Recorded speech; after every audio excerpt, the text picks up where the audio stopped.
This is Hard Pass, an analysis of press coverage of the top political story of the day.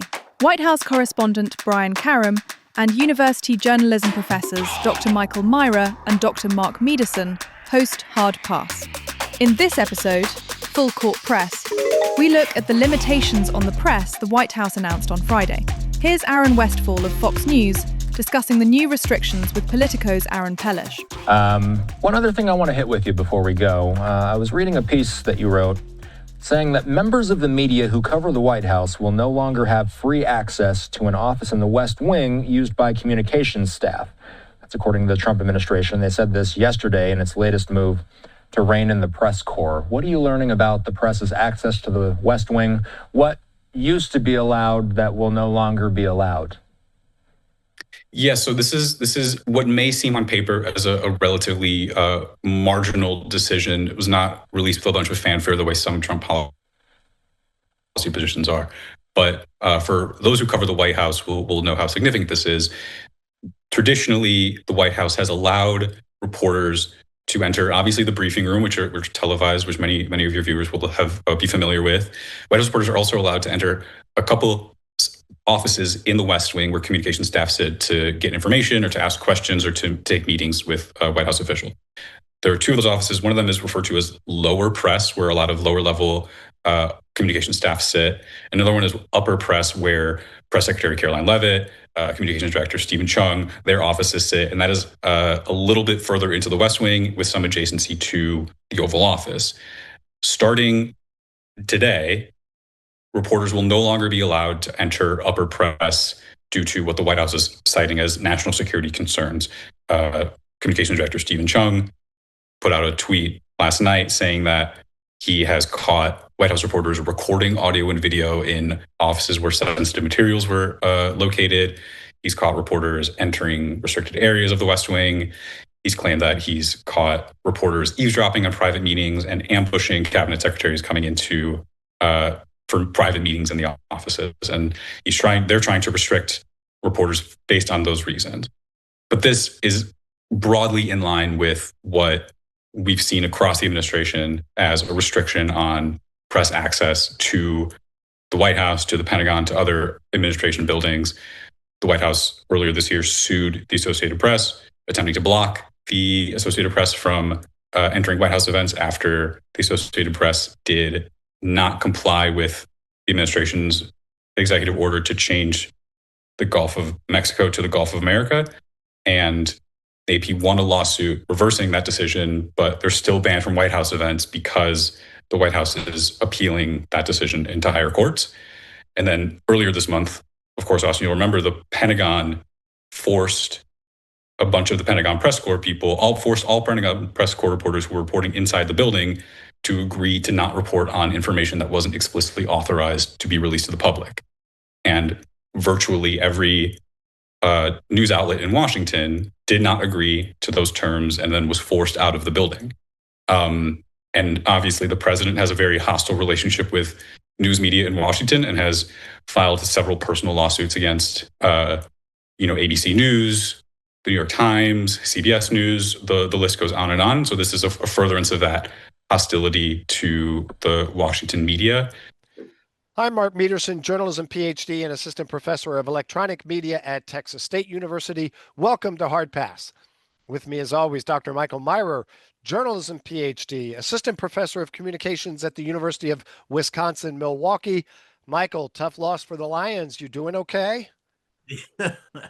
No, but I'll soldier on. Yeah. There's a lot going on, including, the NFL football still exists. Like the really important stuff. Yeah, The Packers lost. I'm still pissed. So. Oh, man. Also, White House correspondent Brian Karam. Brian, how are you? How are you on this lovely fall day? Well, I'm lovely on this lovely fall day, Mark. How are you? Good. I'm lovely as well. Good, Money Penny. Let's go. Now let's get into the meat and potatoes here.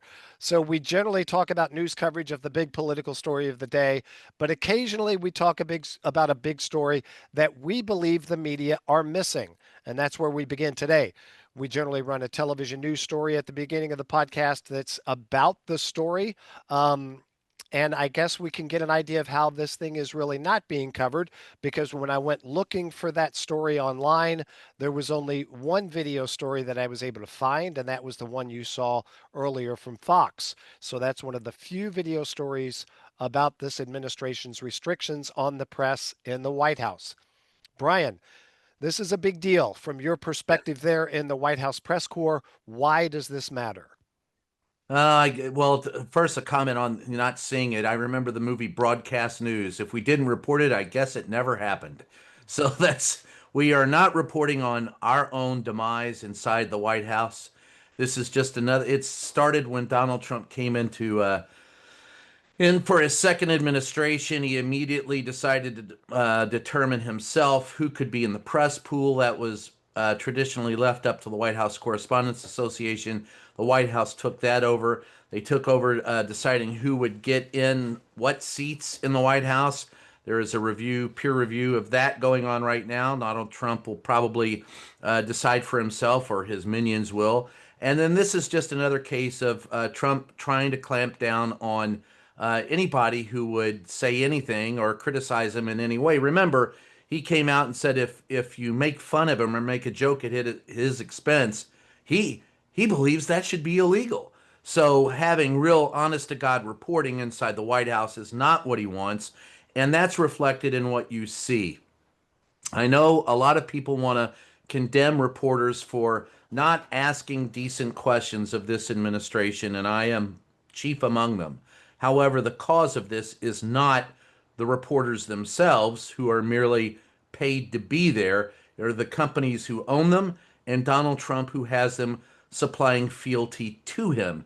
And you need not look any further than the so-called 60 Minutes deep dive interview with Donald Trump that looked more like to me, he couldn't even handle what he had, but it looked more like a pep rally for him than it was a deep question. I mean, he said something about being innocent, and there wasn't even any follow-up to innocent to what? You're a convicted felon. 43 times you've been convicted. So this is anathema, because it's just another example of them slowly chipping away at press freedom and making sure that we are not around to criticize or ask questions.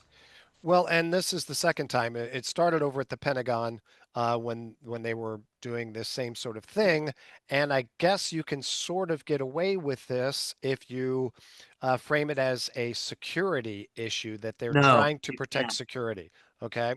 You can't. Look, in the Pentagon, there are no classified areas a reporter can wander into.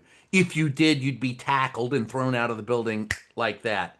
At the White House, there is no way in hell. The upper press area is it, and for people to understand, if you've seen the podium, right, where the press secretary briefs, as she briefs, to the left over there is a door.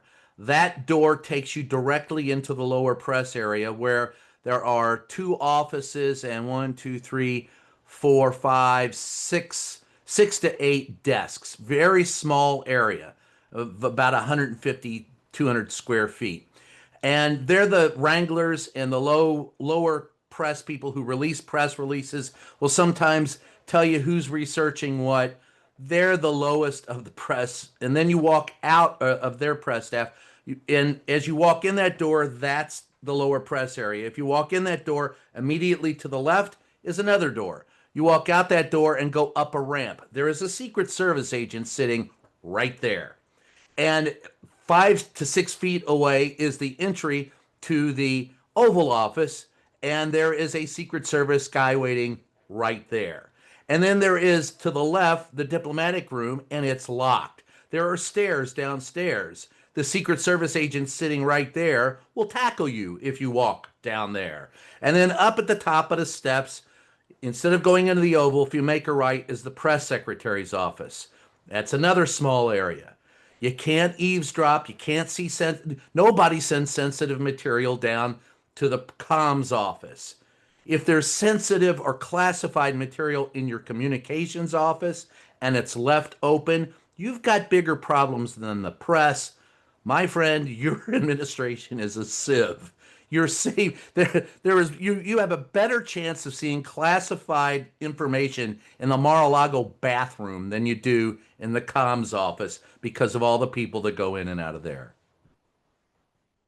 So I guess I want to push you a little further on this, Push me, Brian. Kind of baby, like, push me. yeah, I'm let's also go. for it. That's right. So, when I talk to my students, a lot of them, when they think about media access, they think that the press just wants unfettered, unfettered access to everything. They want to be able to walk whatever room they want to, go into the bathroom and find all the actual classified documents. Apparently, like, why does it matter that upper press is now off limits? What should I tell them when they want to talk about media access and that? Well, there are those who believe there are intangibles and unquantifiable things in covering the White House. I think this is very tangible and very quantifiable. That area in upper press. Now, I'll go back in time to tell you that Helen Thomas would sit there in upper press for hours. And she was once accosted by Joe Lockhart, who said, "What are you doing up here? There's nothing going on. Why are you here?" And she goes, "You really are a dumb son of a bitch, aren't you, Joe?" And he said, "Okay, I'll bite. Why am I a dumb son of a bitch?" She goes, "I can sit up here and watch and observe, and I know what's going on before you do." Because she had all the experience in the world and she just listened. Observation is key to being a reporter, and that is a public area. And by the way, it's our house. And by the way, these are people that are responsible to the public. And by the way, we're the representatives for the public in the White House. So we should have access to where the press is. I'm not walking out of the door on the left and walking into the Oval Office and getting accosted by, Secret Service agents who will wrestle me and beat me to the ground. Not happening. Never has happened. The accusation that we're eavesdropping, that's bullshit too.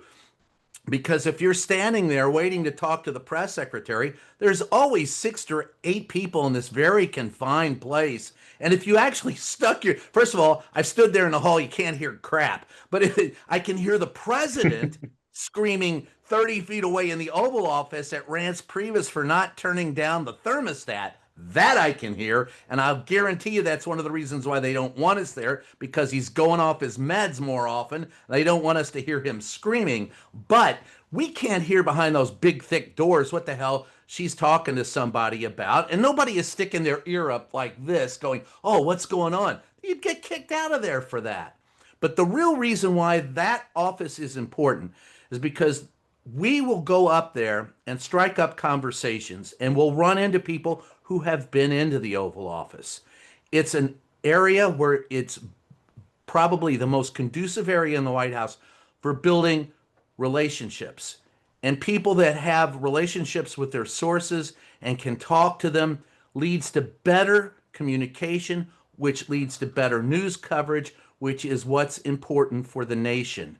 So cutting out the access for a reporter just to informally talk to people is nuts, because they want us to go down into the lower press and be fed, like the traditional mushroom, sit in the dark and fed a lot of shit.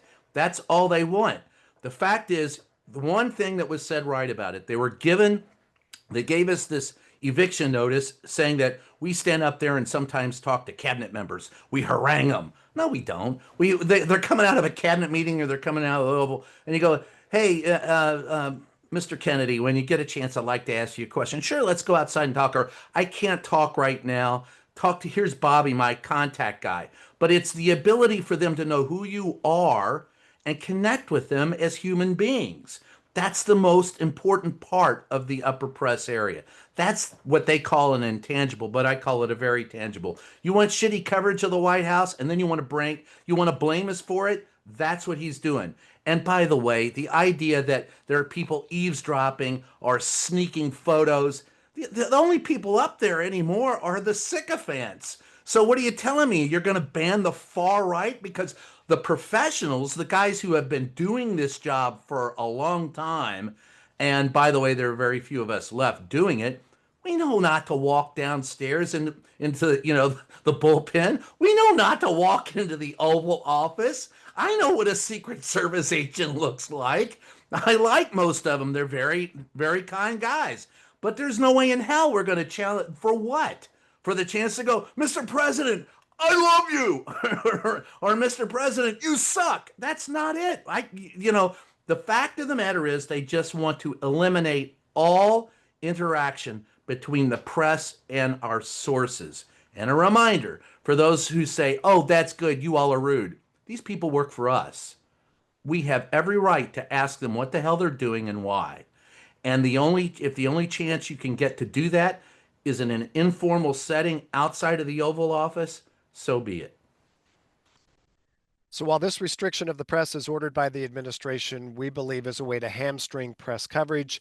The press are not doing themselves any favors in the way they're covering the president on most stories. Whether it's the U.S. president posing as in an AI-generated video of himself flying a fighter jet and dropping feces on the American people, or simply destroying portions of the people's house without notification, particularly when he publicly stated that his new construction would not touch the existing White House. Media are covering Media are covering these events as if they are not extraordinary actions by a sitting president. Gentlemen, what is the impact when these events are not being presented as well beyond the norms of presidential actions? Michael, you first. Yeah, so we talk about sort of the role of the press being to shine a light on what's going on, right? So when we talk about the press being the media being banned from upper press, it just makes it harder for them to tell us what's going on. I think about how much not knowing what was going on really sort of affected, say, the Joe Biden decision to try to stay in the race in 2024. If there was not enough knowledge of sort of what his actual condition was, we need to know those things as a polity. I think the press's job, as we sort of understand it, is to make sure that the public knows what's going on. Ideally, it is not to sort of put its finger on the scale one way or the other. It's to sort of tell you how to think about it, but give you the as Brian would say, vetted factual information for what for what's happening, right? That stuff is being checked. What it seems is happening, though, is that what the White House is more interested in right now is just the initial headline, the initial story, without much concern over its ultimate truth value.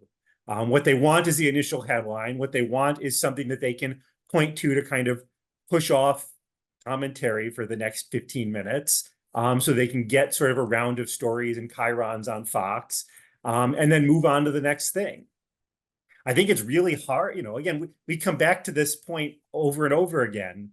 The press routines are built around trusting, taking what they get from official sources, and then reporting it and then contextualizing it further. The question I really have is, are they able to, when the source of information that you've always relied on has become untrustworthy, what's the best way to respond? And maybe it's, is there a press, is there any desire of the press to basically not report what comes out of the briefing, what comes out of what comes out of this, or do we need to do that still? Like I'm completely unclear on where this should be going. Well, here's my statement about that. Any president who seeks to control the free press by limiting access crushes accuracy and is neither transparent, nor does such a president have the best interest of the American people at its heart. So I'm telling you that you're getting the shitty reporting that we're getting because that's what the government wants. They're not transparent, and the people left in there are people who, in many cases, like I think it's this Brian Glenn guy who's he does the name Brian a disservice, but he is Marjorie Taylor Greene's new beau, and he's in there asking the president stuff like, "Gee, I was walking down the street and I saw a homeless guy. What are you going to do about it?" And he goes, "All right, we're going to get rid of him." That's or you'll have somebody else go, "Hey, we all know that the fake media saying that you did something wrong, but you're the best president in history. What do you think of that? And oh God, you're great. I shoot rainbows out of my bottom. I mean, the press briefings are in essence fundamentally zero, zip, nothing. You get nothing out of them. And what they're trying to do with this latest move is also now limit your access to anyone who knows something. The members of the cabinet, the people from national security who go up and brief the press secretary as to what she's going to say, they're some of the best sources you'll run across, and you usually meet them in upper press. You don't interview them there. Like I said, you don't actually, you just say, hey, here's my card. If I'd like to call you at some point in time. If, now sometimes we'll be in a cabinet. I've sat out there after cabinet meetings, and the members of the cabinet will come out and go, fuck. I'm pissed off. Where's the reporter? Here I am. What would you like to say? They're eager to do it, or they'll walk out to the sticks outside of the White House, where the sticks area right outside the West Wing, where there's a stick with a dozen microphones, and then they'll announce Agent Orange is headed out to the sticks, and then we'll all run out to interview Agent Orange. But it's the meeting of people outside of the official spokespeople that's important in order to get factual information. Everything you get from any comm shop is watered down. At best, it's them putting their best foot forward. At worst, and we've seen the worst in this administration so often, it's a mountain of lies. Mark, you were talking about, knocking down the East Wing, and the lies that were told by not only the president, but his PEP secretary, who came out and said, it's not going to touch the East Wing. Well, I guess technically it's true. It didn't touch it. It knocked it down. But I mean, it just fucking flattened it. And so it's this monumental lying that makes it impossible, because of media consolidation, because of the pressure that Donald Trump has put on CBS and other networks for us to do our job. For example, should the three of us now sue CBS for not, not putting out the entire unedited version of the interview it did with Donald Trump? Because that's what Donnie did in the one with Kamala Harris. But the same thing was done with Puff Donnie in the piece that aired on CBS's 60 Minutes this weekend. It wasn't unexpurgated. It wasn't unedited. Everything on television is edited. Donald Trump manipulates the press to his benefit and to the lack of benefit, in fact, for the destruction of the populace. That's what Donnie does. Go ahead, Mike. Yeah, so I guess the way that I've been thinking about this kind of goes back to one of the early pieces we read in journalism studies by a sociologist, by a woman by the name of Gay Tuckman. And what she talks about is the concept of a news net, right? So news organizations have limited resources. Even when she was doing her sociology in the 1960s, when newsrooms were flush, but even they had limited resources, right? They didn't have all the reporters in the world. So what a news organization does is that it picks and chooses where to put reporters where they think news is going to happen, right? So in your local newspaper, there's somebody whose job it is to call, to do the checks with the cops, and somebody who does the fire department. There's people who are at the courts, right? And so we station reporters in those places because we think that's where news is likely to happen. And that is both a good system for managing inconsistent flows of information. Sometimes there's not a lot of information coming out of a space, but if you're a news organization, you can't just not print the newspaper the next day, say, oh, they couldn't find any news. That's not it, right? You have a news. H.L. Mencken recommended that you do on a day and on a day when you have no opinion, don't print the opinion page. But right. Go ahead. Yeah. No, it's the idea of the slow news day doesn't mean that you don't have any news to publish. It means you have to, go a little further down on your list. So if you go to places that are going to be consistent sources of information that you can turn into stories, then you're going to be in good shape, right? The briefing is programming, right? The briefing is a way for cable news at this point right? I know it's not only programming. I know that there are times that it can be useful and you can get decent information. But what it's being turned into now is programming for the cable news, right? It is basically just there for them to sort of get put on the screen. It's not, it's cable news has 24 hours to fill, right? They're gonna pop that on. And so what they can do with this kind of news service, they're trying to channel reporters toward where they want them to be, right? The news organizations they don't want them to be. Well, they've cast the news net toward the White House, right? And they basically said, this is the White House. It's the people's house. There's going to be news there. And there is.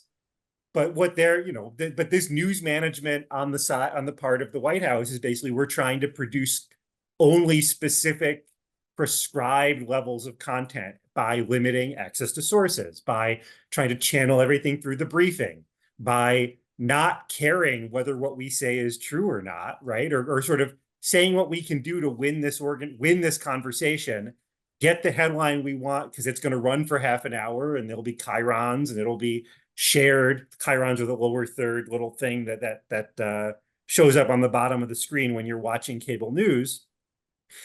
And we're just going to go on to the next thing, right? The job is churn. The job is not, his job is churn, and the job is to program Fox. The job is not to inform the American people. And ultimately, that's the sense I get out of this White House, especially. And maybe it's always been like that, but it seems even worse than in the first administration, frankly. Oh, yes, it is far worse.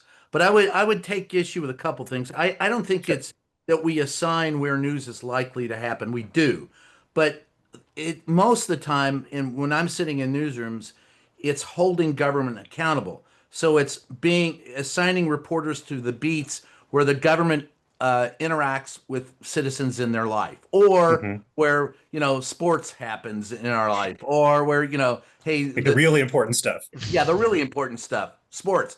So that's the stuff but if we were just to likely where news is to happen, in Louisville you could put a live crew out on I-65 at the Waterson at rush hour, and you'll have a news story, and a lot of people do it. But I think I want to qualify that a little bit more. But to your other point about what in essence is programming, reality programming, Mike McCurry, who was the first one to televise briefings, said it was the biggest mistake he ever made, and I tend to agree with him. I don't think it has to be that way, but it's turned into viral moments, shouting matches, and drama. Reality programming under this particular president and under every one of them since Clinton. I found early on that the best place to go was upper press, for a press secretary who would have a gaggle with maybe 6 or 7, 8 dozen, up to a dozen reporters who would ask questions about a specific issue. All of it would be background, and they would bring in somebody from the NSC, CIA, military, whoever it was, a cabinet member to brief us, because we would want to understand the policy, and they would be very good at explaining it to us. All of this took place on background. The briefing was for the public questions and public answers. Those gaggles were to school up reporters so we knew what the hell we were asking questions about. And then between the gaggle and the briefing, you would make a phone call to your other sources and go, okay, they're saying this. What do I need to know about that? What should I ask in this? You would call your news editor, your news director. You would go, all right, look, they're saying this. It's going to be in the briefing at 3:00. And by the way, the only one of the presidents ever kept, the time on that one. That was George Bush, George W. Bush. If he said something was going down at 2:00, baby, it was at 2:00. Everybody else, we always get the excuse, well, we're busy. Well, so are we. God damn it. How about you have a little respect for us? White House Standard Time. Yeah, we're not sitting in a time warp somewhere fiddling, twirling our thumbs and eating pasta. We're waiting for you to show up, and we got work to do.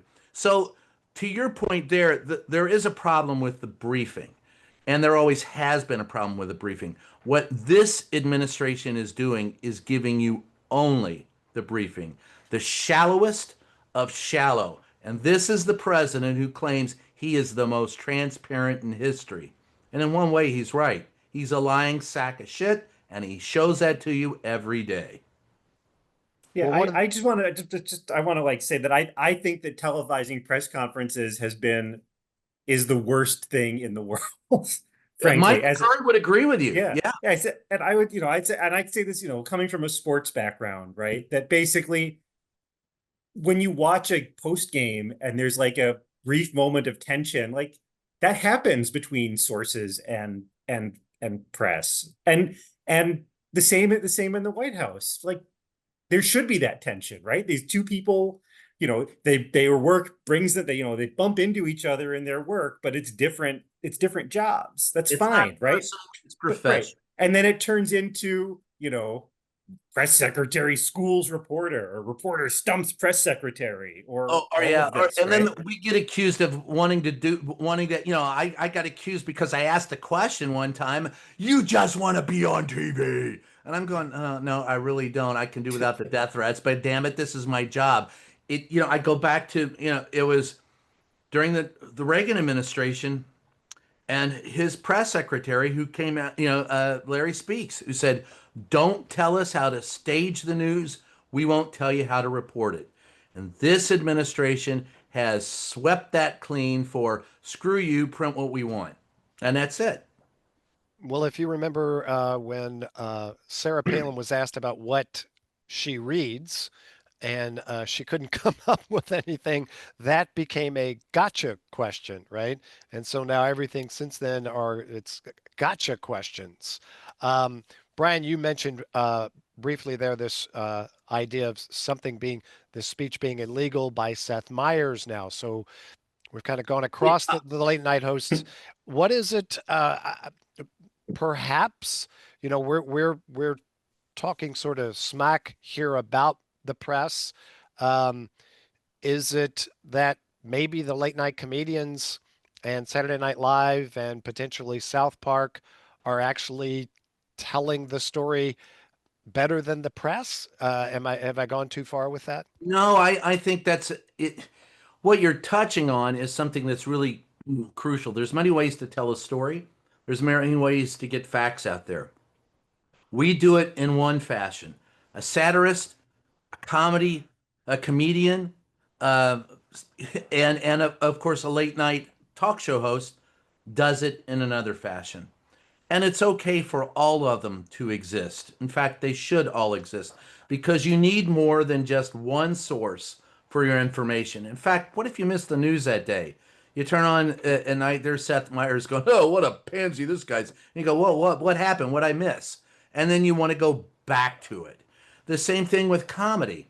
You have to understand the situation in order to laugh at it. If I make a joke to you about Donald Trump and his, I don't know, anything, his small endowment, whatever. If you're going to make that joke, then you have to know the basis for what it is. So you go back and why is everybody laughing? I miss. So the idea is there are many ways to garner information, and you use a critical mind to filter out what is fact and what is fiction. And if you can't tell the difference between fact and fiction, you've got a far greater problem than Seth Meyers or Brian Karam. You've got a huge problem that may only be cured by continuous rounds of education and therapy that I couldn't afford. Because at this point in time in your life, you should have the facilities to critically discern what is being said, in error, being said as fact, and being said as an attempt to be funny. And all of it is free speech, even the hate speech. Yeah, I also think it should be illegal to make fun of me. So I think that's the other thing. I tell my students I think it should be illegal for you to give me a bad evaluation. They don't really ever listen to that. I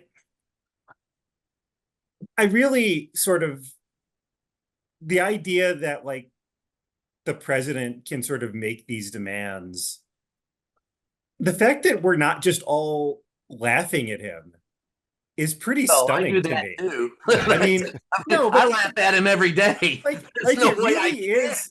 it really is something to me that like they can go, that he can like go on TV and say everyone should be nice to me, and we're not just all completely laughing at that. Like that's not the most pathetic thing that anybody's ever seen. Like It is honestly, too, because it is. It's like pathetic. It's like, oh, it should be illegal to say nasty things about me. Like, come on, man. Like, have some self-respect. Like, no, you're Donald literally the Trump has no president. self-respect. Like, I'm sorry. Like, it's just, it's unmanly. I hate to like be, I don't want to like, I'm gonna get in trouble for saying that kind of thing, right? But like everyone's gotta be nice to me. Come on, man, bro. Come on. Well, hey, that's what Biden said. Come on, man. It's right, but Biden, like, say what you will, Biden's skin was thin and it was falling off, but at least he could take it. Oh, right? he was like, far thicker skinned than Donald Trump. I mean, I was in rugby scrums on Capitol Hill with Biden back when he would gaff like crazy, and people would poke at him and go, "Hey, make fun of you all you want. You still coming back to ask me a question."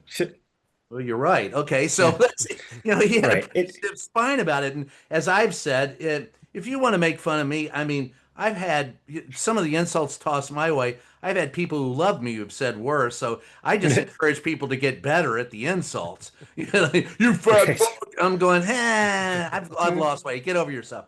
But really, the bottom line is, and God, Michael, you're so right. I mean, you walk into that briefing room and people are afraid to laugh. Me, I'm walking through going, I'm going to wear my priest collar in here and I'm going to exercise the place. I've walked through there before. I remember one time there was, and this was during Biden's administration, and somebody was talking about coffee, and I said, "Coffee, the sweet elixir of life." And they're going, what are you doing? You're in, and I'm going, "Oh, grow up. Just grow up." Because at the end of the day, you act like a bunch of freaking little kids. But here's the thing that's really hurts about all of this is in 1985, I met Ronald Reagan in upper press. That's where I met him. And you've taken that away from a younger reporters and from everyone else. The ability to mix in an informal setting with the people who make decisions that affect our lives. And it's important that those people see us, and we're not enemies of the people, we are the people. To see us in that informal setting so people understand that people are just people. And I'm so tired of being gaslit and being told that that I'm the enemy of the people just because I ask you a pointed question.